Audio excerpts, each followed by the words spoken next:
बार के लिए ऐसे सोच लीजिए कि आप ऐसी जगह घूमने आए हो जहाँ पर जंगल है, पहाड़ है। गए तो आप वहाँ घूमने की नीयत से थे, लेकिन जब रात हुई, आप होटल में आराम कर रहे हो, तो बाहर का नज़ारा कुछ ऐसा है।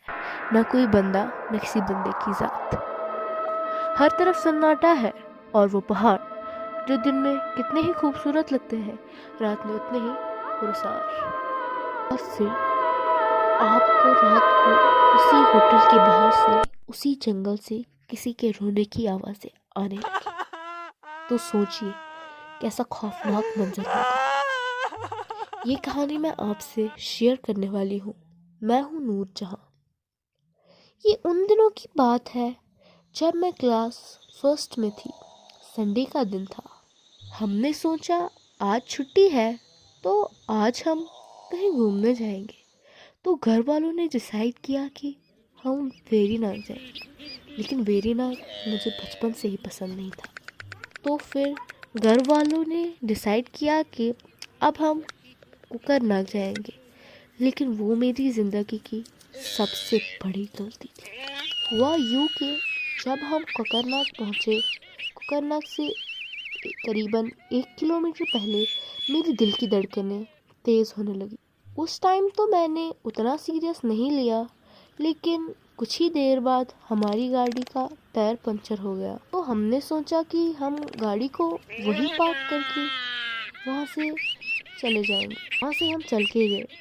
ऊपर से बर्फ़ भी पड़नी स्टार्ट हो गई। धुंध भी काफ़ी थी। अचानक मुझे ऐसा फील हुआ कि मुझे कोई बुला रहा। तो मैंने पीछे देखा। मुझे ऐसा लगा कि किसी का साया मेरे पीछे पीछे आ रहा है।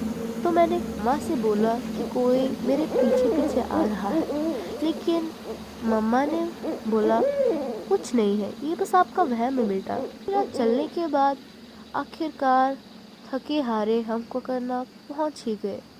फिर हमने सोचा कि अब हम आराम ही करेंगे, क्योंकि सब थक चुके थे।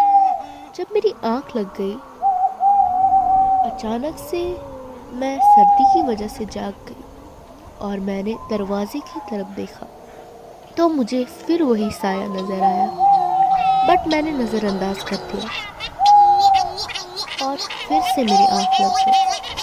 फिर अचानक से मेरे बिस्तरे पे कोई बैठ से गया। मैंने उठाने की कोशिश की, लेकिन जैसे किसी ने मेरे हाथ पांव बांध दिए।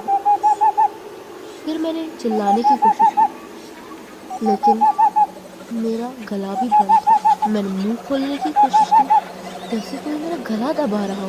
मेरा मुंह भी नहीं खोल पाया। अचानक से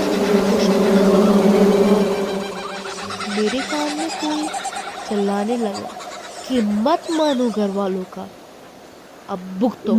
जोर जोर से बार बार वो बस यही बात चिल्लाने लगा। फिर मैंने अल्लाह से दुआ की,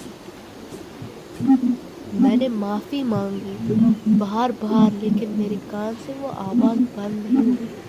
लेकिन जब मैंने दिल से माफ़ी मांगनी शुरू की तो बस वो आवाज़ एकदम से रुक गई।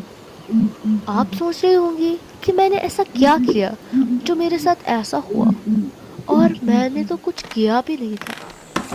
मैं कहूँगी that it is an unsolved mystery, या मैं ऐसा भी कह सकती हूँ कि मैं बार बार घर वालों का कहना नहीं मान रही थी और अपनी ही मनमर्जियाँ कर रही थी। या फिर अगर आपको लगता है that it is not a reason, so comment section is open for you guys.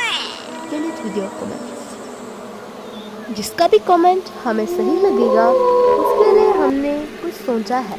अगर आपको ये हॉरर स्टोरी जो मेरे साथ घटी है किसी भी एंगल से पसंद आए, सो प्लीज़ फेसबुक पे हमारी चैनल को फॉलो कीजिएगा और यूट्यूब पे सब्सक्राइब ज़रूर कीजिएगा। एंड गाइस, एक बहुत ज़रूरी अनाउंसमेंट है कि हम हमारी चैनल का नाम चेंज करने वाले हैं गाइस, क्योंकि अब हम ज़्यादा व्लॉगिंग के वीडियोस और हॉरर स्टोरीज डाल रहे हैं, इसी वजह से। तो गाइस, हमें प्लीज़ आप एक नाम कमेंट्स में सजेस्ट कीजिएगा। That will be your great kind. Thanks for watching our videos. Thank you so much. और गाइस जिसका भी कमेंट हमें अच्छा लगेगा उसके लिए हमने एक बहुत ही ज़्यादा स्पेशल सरप्राइज सोचा हुआ है। Thank you.